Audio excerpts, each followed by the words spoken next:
Vikram police ஸ்டேஷனில் இருக்கார். எல்லாருமே உள்ளே வராங்க, வந்து பேசுகிறாங்க. ஐயோ நானா, நீ இப்படி பண்ண, நீ இப்படி பண்ணியிருக்க மாட்டியப்பா அப்படின்னு அவங்க அம்மா சொல்கிறாங்க.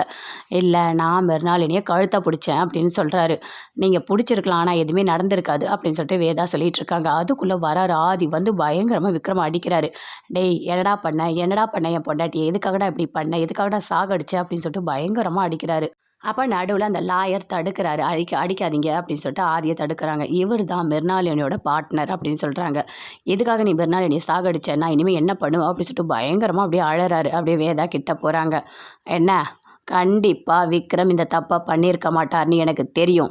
அப்போ யார் பண்ணா அப்படின்னு ஆதி கேட்குறாரு. யார் பண்ணாங்கன்னு அவங்களுக்கே தெரியும், அதை நான் நிரூபித்து காட்டுறேன் அப்படின்னு வேதா ஆதியை பார்த்து சொல்கிறாங்க.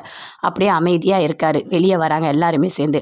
நாங்கள் அந்த விக்ரமை கோர்ட்டுக்கு கூட்டிகிட்டு போகிறாங்க. கண்டிப்பாக உண்மையை நாங்கள் நிரூபிப்போம் அப்படின்னு சொல்கிறாங்க. ஐயோ நானா, உன்னை போட்டு இப்படி அடிச்சிட்டாங்களேடா அப்படின்னு சொல்லிட்டு பயங்கரமாக வீட்டில் இருக்க எல்லாருமே அழறாங்க. காவேரி எல்லாருமே அங்கே தான் இருக்காங்க. போலீஸ் ஸ்டேஷன்லேருந்து அங்கே கோர்ட்டுக்கு போகிறாங்க.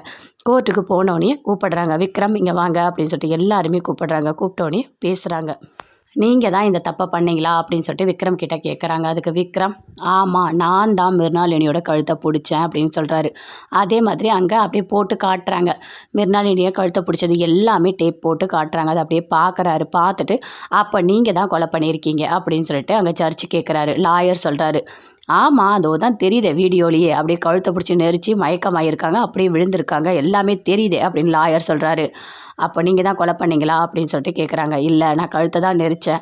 ஆமாம், நீங்கள் கோவத்தில் கழுத்தை நெரிச்சிங்க, அவங்க இறந்துட்டாங்க அப்படின்னு சொல்கிறாங்க. அது கேட்டோடனே அப்படியே விக்ரம் எதுவுமே பேசவே இல்லை, அமைதியாக இருக்கார்.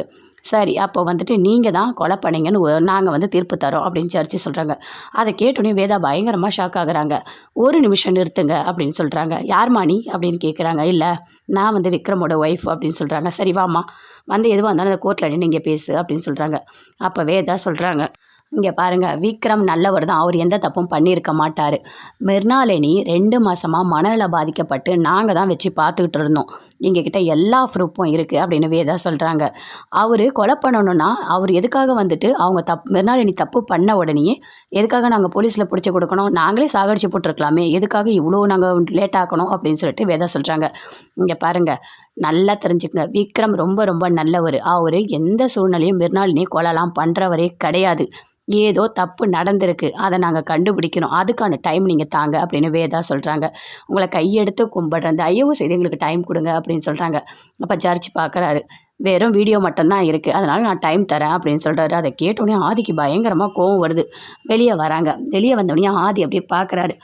என்ன, டைம் வாங்கிட்டா நீ ஜெயிச்சிருவியா, விக்ரம் வெளியே எடுத்துட முடியுமா, உன்னால் ஒன்றுமே முடியாது அப்படின்னு சொல்லிட்டு ஆதி சொல்கிறார். இங்கே பாரு, நீ பேசாத, நீ தான் இந்த தப்பை பண்ணியிருக்கன்னு எனக்கு நல்லா தெரியும், ஆனால் அதை நான் நிரூபித்து நான் விக்ரமை வெளியே எடுக்கிறேன், பார்க்குறியா அப்படின்னு சொல்லிட்டு வேதா சொல்கிறாங்க. அதை கேட்டோடனே, உன்னால் ஒன்றுமே பண்ண முடியாது, நடக்கிறத பார்த்துக்கலாம் போ அப்படின்னு சொல்லிட்டு ஆதி சொல்கிறாரு. அப்படியே வேதா பார்க்குறாங்க. விக்ரம் வெளியே கூட்டிகிட்டு வராங்க. ரொம்ப அடிச்சிருக்காங்க. ஐயோ என் பையனை போட்டு செம்ம அடி அடிக்கிறாங்களே அப்படின்னு சொல்லிட்டு அப்படியே பார்க்குறாங்க. அப்படியே உள்ளே கூட்டிகிட்டு போகிறாங்க. வேதா அப்படியே பார்க்குறாங்க. எல்லாருமே அங்கேருந்து அப்படி நின்று பார்த்துட்ருக்காங்க. விக்ரம் போகிறார்.